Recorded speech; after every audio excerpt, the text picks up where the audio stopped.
ঈদ মুবারক। আসসালামু আলাইকুম। আশা করি সবাই ভালো আছেন। আমরা ঈদের খাদ্যাভ্যাস বা ঈদের মধ্যে আমরা যে সমস্ত খাবারগুলো খেয়ে থাকি সেগুলো নিয়েই বলছি। আসলে ঈদের মধ্যে নানান জনের সঙ্গে দেখা হয়, আত্মীয় স্বজনের বাড়িতে যাওয়া হয়, নানান রকমের খাবার দাবারের আয়োজন থাকে বিভিন্ন জায়গায়। এই খাবার দাবারের আয়োজনগুলো আমাদের দেখা যায় যে ইচ্ছা না থাকলেও অনেক সময় ভদ্রতা রক্ষার্থে আমাদের খেতে হয়। একটি জিনিস একটু মাথায় রাখতে হবে। কী রকম? যেমন গরুর মাংস, খাসির মাংস, এই সমস্ত খাবারগুলো, যেমন ঘি খাওয়া। মনে করেন আমার বাসায় আমি কাউকে দাওয়াত দিলাম, দাওয়াতের মধ্যে একটু পোলাও বিরিয়ানির ব্যবস্থা থাকবে, ওর মধ্যে একটু ঘি থাকবে। এই যে খাবারগুলো, এগুলো সবগুলোই কিন্তু মানে হলো একেবারে স্যাচুরেটেড ফ্যাট।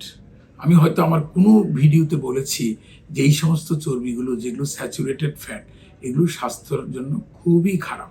স্বাস্থ্যের জন্য খারাপ মানে এগুলো লং টার্ম একটা খারাপ ভূমিকা রাখে।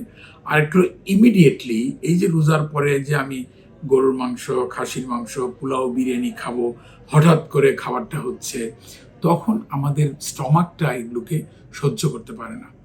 ওর জন্য যে আমরা সাধারণ ভাষায় বলি বদহজম হয়, এরকম বদহজম হবে, আপনার পাতলা পায়খানা হবে, ডায়রিয়া হবে, অর্থাৎ তখন সঙ্গে সঙ্গে গ্যাস্ট্রেন্টারাইটিস, অর্থাৎ সঙ্গে সঙ্গে দেখা যাবে আমার ভমিটিং হচ্ছে। তাহলে এই যে ভমিটিং, ডায়রিয়া এগুলো যে হচ্ছে, এই কন্ডিশনটাকে আমরা বলে থাকি অ্যাকিউট গ্যাস্ট্রেন্টারাইটিস। এগুলো কিন্তু সবসময় যে ব্যাকটেরিয়া ভাইরাস দিয়ে হয় তা নয়। এগুলো অনেক সময় আমাদের এই খাবারের মানে আমরা যদি খুব হঠাৎ করে খুব কোনো একটা বিশেষ খাবার একটু বেশি করে খেয়ে ফেলি, তখন কিন্তু আমাদের এই স্টমাকটা আপসেট হয়ে যায়। কাজে এগুলোর দিকে আমাদের অবশ্যই খেয়াল রাখতে হবে। এটি আমরা খেয়াল রেখে একটু সুস্থ থাকব, এই কথাটা অবশ্যই মাথায় রাখবেন। তবে আমি একটু কথা আবার বলি, যে কথাটা হলো যে আমরা রোজা আসলে জাকাত দিয়ে থাকি। যাদের জাকাত দেওয়াটা মানে হলো সম্ভব তারা দিয়ে থাকেন। সবার জন্য জাকাত আসলে তো ফরজ নয়। আমি যদিও একটু ধর্মের দিকে চলে যাচ্ছি, বাট এটির কিন্তু একটি ইমপ্লিকেশনস আছে। কীরকম? যেমন মনে করেন আমি 2 কেজি মাংস কিনবো আমার বাসার জন্য। 2 কেজি থেকে আপনি কিছু টাকা বাঁচিয়ে আপনি একটু কমিয়ে নেন। আপনি এটিকে আপনার পার্শ্ববর্তী যে একজন গরিব আছে তাকে আপনি কিছু মাংস কিনে দেন, তাকে আপনি শেয়ার করেন আপনার খাওয়াটা। এটি যেমন ওই লোকটার একটু উপকার হলো, বিকজ সারা বছর তারা মাংস খেতে পারে না, মাংসের যে দাম, সবাই এটা অ্যাফোর্ড করতে পারে না।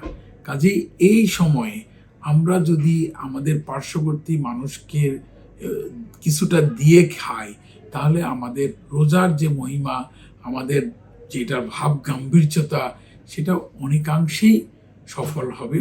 এবং আমরা সেই ক্ষেত্রে আমি নিজেও একটু কম খাবো এবং আরেকজনকে নিয়ে খাবো, তাহলে আমিও শারীরিকভাবে ভালো থাকতে পারবো। তো আশা করি সবাই ভালো থাকবেন। আবারও ঈদ মুবারক। ধন্যবাদ।